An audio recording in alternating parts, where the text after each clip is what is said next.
José Dorángel Vargas Gómez, nació el 14 de mayo de 1958, en Caño Zancudo, estado de Mérida, Venezuela. José Dorángel, más conocido como Dorángel, o el Comegente, es un asesino en serie y caníbal venezolano. Es el peor asesino en la historia de Venezuela. Una vez que fue capturado, confesó haber matado y comido al menos a 10 hombres en un período de 2 años antes de su arresto en 1999. Dorángel Vargas Gómez, nació en el seno de una familia de escasos recursos, que se dedicaba a la agricultura, por lo que solo fue a la escuela hasta sexto grado de primaria. Como algunos otros jóvenes de bajos recursos, Vargas desarrolló una personalidad delictiva. Desde muy temprana edad era frecuente que las autoridades le detuviesen por crímenes menores como el robo del ganado. Muchos de los animales que robaba estaban destinados a alimentarse a sí mismo, y a sus 10 hermanos que vivían en situación de extrema pobreza. Sin embargo, su historia como el primer asesino serial de Venezuela comenzaría en 1995.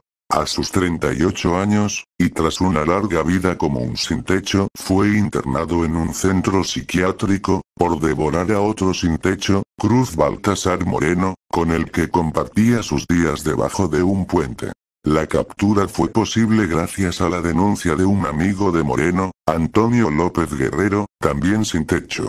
Tras 2 años de estar internado por esquizofrenia paranoide, Dorángel fue liberado del centro psiquiátrico a pesar de no estar curado de sus desórdenes mentales. Por muy inverosímil que parezca, ninguno de los médicos decidió hacerle un seguimiento. Creyeron que, dado su aspecto de bonachón, y su comportamiento pasivo durante su estadía en el centro, viviría el resto de sus días como otro mendigo más. Tan solo 3 años después, entre noviembre de 1998 y enero de 1999, una serie de desapariciones en la ciudad de San Cristóbal puso sobre alerta a la población y a las autoridades.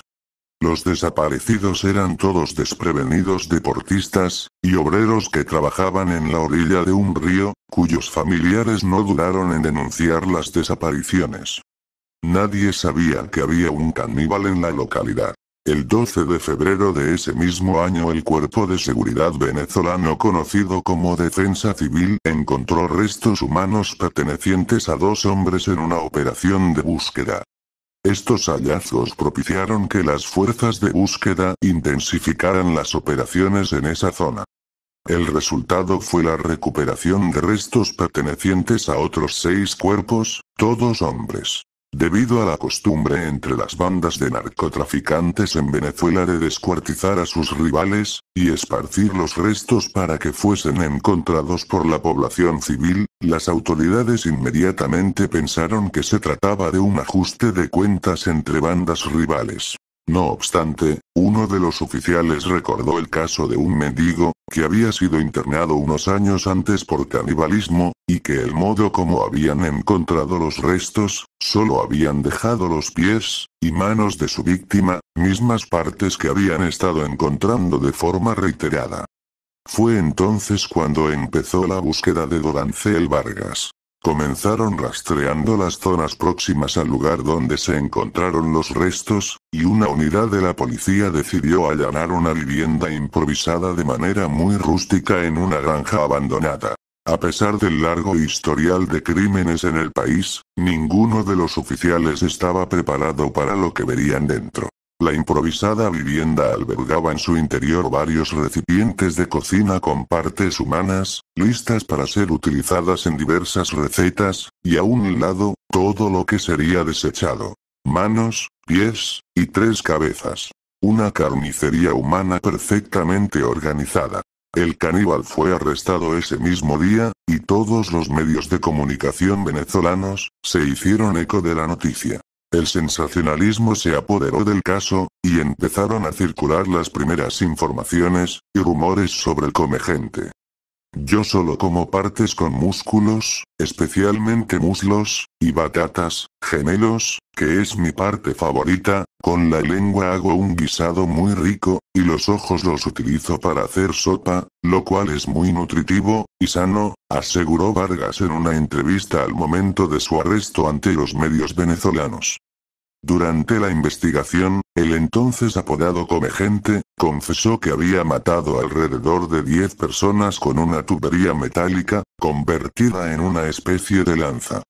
Sus víctimas predilectas eran los hombres fornidos entre 30 y 40 años, también negó haber comido alguna vez mujeres, o niños. De manera pausa, y tranquila aclaró que su parte favorita era el estómago, por el sabor. Las autoridades tampoco perdieron la oportunidad de preguntarle por el crimen cometido en 1995. Vargas se mostró deseoso de hablar. No tenía un comportamiento narcisista, como otros psicópatas, a pesar de ser un asesino, era cierto que tenía un carácter bonachón y humilde. Explicó de manera muy natural que había devorado el corazón de Cruz Baltasar Moreno, aún caliente, y que gustaba de usar los ojos para hacer sopa. Dejaba siempre los pies y las manos porque le causaban indigestión. Quedó a cargo de la Dirección de Seguridad y Orden Público del Estado de Táchira, y enviado al cuartel de prisiones de la Policía del Estado, donde se encuentra retenido hasta el día de hoy. En 2016 la web de noticias venezolana, Analítica.com, lo entrevistó debido a un motín, realizado ese mismo año en el cuartel de prisiones, donde se encuentra encerrado. Los rumores decían que 2 presos habían sido devorados y descuartizados por Vargas, sin embargo, resultó no ser más que un rumor. En la entrevista Vargas describió la prisión como su hogar, y que tiene muy buena relación con otros reclusos, los considera sus amigos, y bromean con él constantemente. Durante un tiempo estuvo internado en otro centro psiquiátrico en la ciudad venezolana de Maracay, pero debido a sus constantes peticiones de ser devuelto a la prisión de Táchira fue nuevamente trasladado. A veces su familia lo visita, y le llevan hallacas, un plato típico en las Navidades de Venezuela. Las visitas son posibles gracias a que durante los años que ha permanecido en confinamiento nunca ha dado problemas a los guardias, u otros prisioneros. El director de la policía de Táchira, lo describe como un sujeto tranquilo al que incluso ha hecho regalos por su buen comportamiento, entre ellos unas botas de goma que lucía orgulloso durante la entrevista, con la mirada fija en el suelo. Rara vez sostiene la mirada a alguien, es un recluso completamente pasivo. Venezuela, aún lo recuerda como el Comegente, sin embargo, Dorancel, confesó a su entrevistadora que detesta el apodo, y lo único que desea es salir del recinto carcelario para trabajar, y comer fideos con carne animal. No sabe cuánto tiempo permanecerá en cautiverio, pero ha dejado claro que su único propósito es permanecer tranquilo, y en paz, sin molestar a nadie.